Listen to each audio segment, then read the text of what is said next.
जोर जबरदस्तीने मांडलेल्या मातीच्या चुली जास्त काळ टिकून राहत नाही हे आपल्याला ठाऊक आहे. एकीकडे राज ठाकरेंनी आपले बंधू उद्धव ठाकरे यांना एकत्र येण्याचे आमंत्रण दिले आहे हे देखील आपल्याला ठाऊक आहे. आणि आता दुसरीकडे बारामतीच्या 12 भानगडी संपुष्टात येऊन दोन्ही राष्ट्रवादी पक्ष एकत्र येण्याचे संकेत देणारे मोठे विधान शरद पवार यांनी केले आहे. शरद पवारांनी आजपर्यंत केलेली अनेक महत्त्वाची विधाने अनर्थाकडून अर्थाकडे प्रवास करताना आपण आजवर पाहत आलो आहे. आणि आता नेमका या विधानाचा अर्थ तपासून बघण्यासाठी आज हा व्हिडिओ, हा स्पेशल भाग आपण शेवटपर्यंत बघा, म्हणजे तुमच्या लक्षात येईल. नमस्कार, मी रिनेश रंजन. आपण पाहत आहात बातम्यांची बातमी.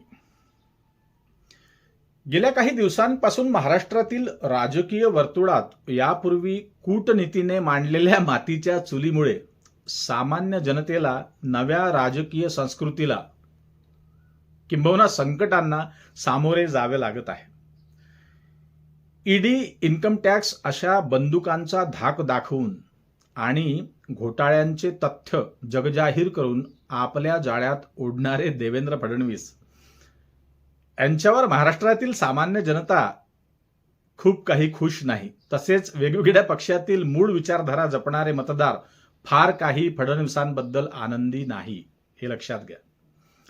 एकाच पक्षाचे 2 गट निर्माण होण्याचा ज्याचा त्याचा कुठलाही राजकीय स्वार्थ असू द्या, किंवा ईडीच्या धाकाने निर्माण झालेला त्यांचा नाईलाज असो, काहीही असू द्या, राष्ट्रवादी आणि शिवसेना या दोन्ही मुख्य पक्षाचे मूळ कार्यकर्ते किंवा मतदार अतिशय नाराज आहेत, प्रचंड नाराज आहेत. कारण एका पक्षाचे 2 तुकडे जरी झाले किंवा कूटनीतीचा वापर करून एकाच घरात 2 चुली मांडण्याचा प्रयत्न झाला असला तरी दोन्ही चुलीचा मूळ ढाचा किंवा पायाभूत त्यांची विचारधारा ही वेगवेगळी कधीच होत नसते, हे लक्षात घ्या.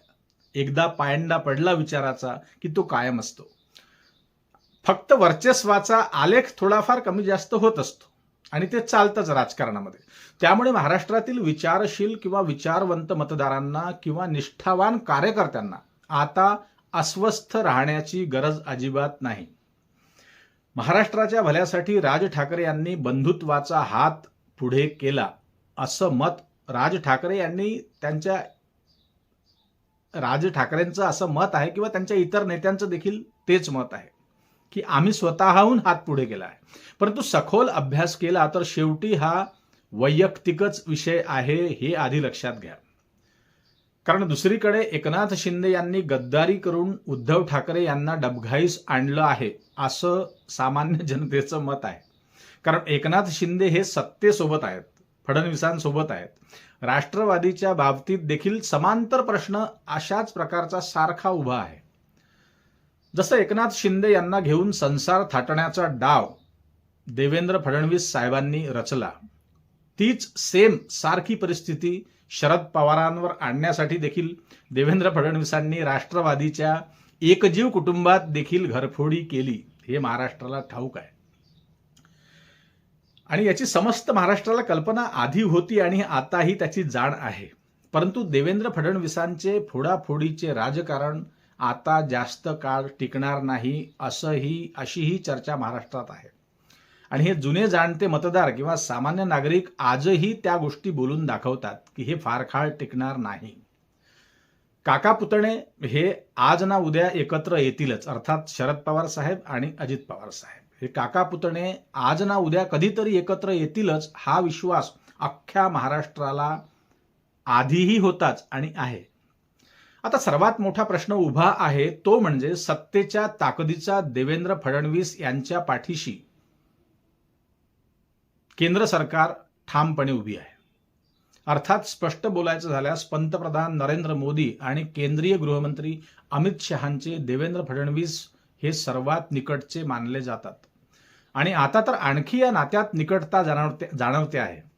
त्याचे मुख्य कारण म्हणजे महाराष्ट्र हा भारतीय जनता पार्टीला हवा होता, आणि हा महाराष्ट्र भलेही कोणत्याही मार्गाने भाजपाने काबीज केला असो, परंतु या विजयाचे तोरण हे देवेंद्र फडणवीसांनीच बांधले आहे, हे मोदी आणि शहांना चांगलं ठाऊक आहे.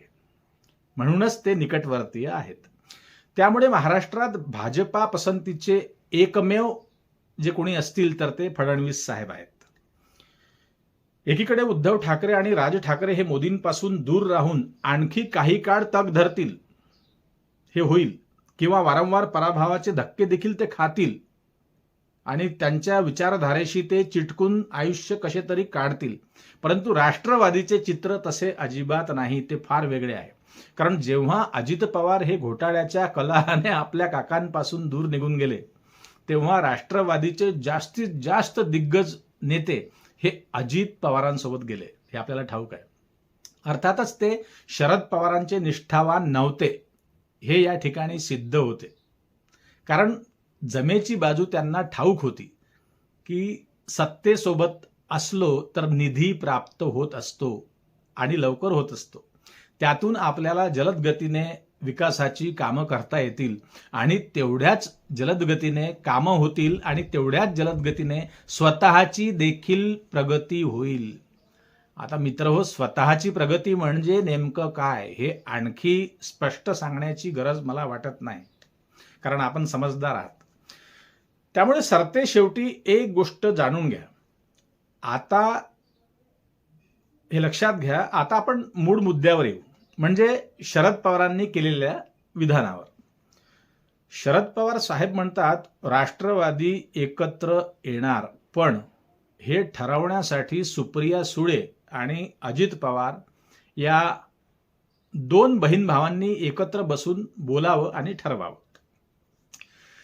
शरद पवारांची अशी विधाने बुचकाळ्यात पाडणारी असतात, हे लक्षात घ्या. शेवटी सुप्रिया सुळेंच्या खांद्यावर बंदूक ठेवून काका पुतण्याकडे जाईल की पुतण्या भाजपाला सोडचिठ्ठी देऊन माहेरी परत येईल, हे समजण्यासाठी दिग्गजांची बुद्धी महाराष्ट्रात सध्या पणाला लागली आहे, हे लक्षात घ्या. कारण ज्या प्रकारे शरद पवारांची दुर्गती विधानसभेला झाली, ती दशा दुर्गती काही सध्या तरी संपणारी नाही, हे शरद पवारांना चांगलंच ठाऊक झालं आहे, हे लक्षात घ्या. आणि तिसरा अंदाज हा आहे की राज ठाकरे आणि उद्धव ठाकरे हे बंधू जर का एकत्र आले तर या दोघांच्या मदतीने भाजपाच्या भिंतींना भेगा पाडतील का, हा देखील डाव शरद पवारांचा राहू शकतो. कारण तुम्हाला माहिती आहे, कसलेल्या पहिलवानाला सहजासहजी हरवणं सोपं नसतं. शेवटी अनुभव हा नेहमीच श्रेष्ठ असतो. आणि एकीकडे प्रगाढ अनुभव तर आहेच, परंतु वयाची देखील एक मर्यादा असते, हाही एक दुसरी बाजू आहे. वयाची देखील मर्यादा असते. शेवटी शरीर देखील सोबतीला तितकंच असावं लागतं, शरीराची देखील साथ असावी लागते आणि त्यांचं वय भरपूर झालेलं आहे. त्यामुळे राष्ट्रवादी एकत्र येणार, पण कोणत्या पद्धतीने एकत्र येणार हे अजिबात कळायला मार्ग नाही. आपल्याला मित्रहो नेमकं काय वाटतं, आपला अंदाज नेमका या विषयात काय आहे हे सांगण्यासाठी कमेंट बॉक्समध्ये नक्की काहीतरी लिहा. असो, आज या विषयात एवढंच. जाता जाता पुन्हा एक नम्र विनंती, चॅनलवर नवीन असाल तर सबस्क्राईब करायला अजिबात विसरू नका. सबस्क्राईब करा आणि ऑल हे बटन प्रेस करा आणि जास्तीत जास्त लोकांपर्यंत हा व्हिडिओ शेअर करा. लाईक करायला विसरू नका. मित्रहो, पुन्हा भेटू नवीन विषयावर बोलण्यासाठी नव्या दिवशी नव्या दमानं. तोपर्यंत नमस्कार. जय हिंद, जय महाराष्ट्र.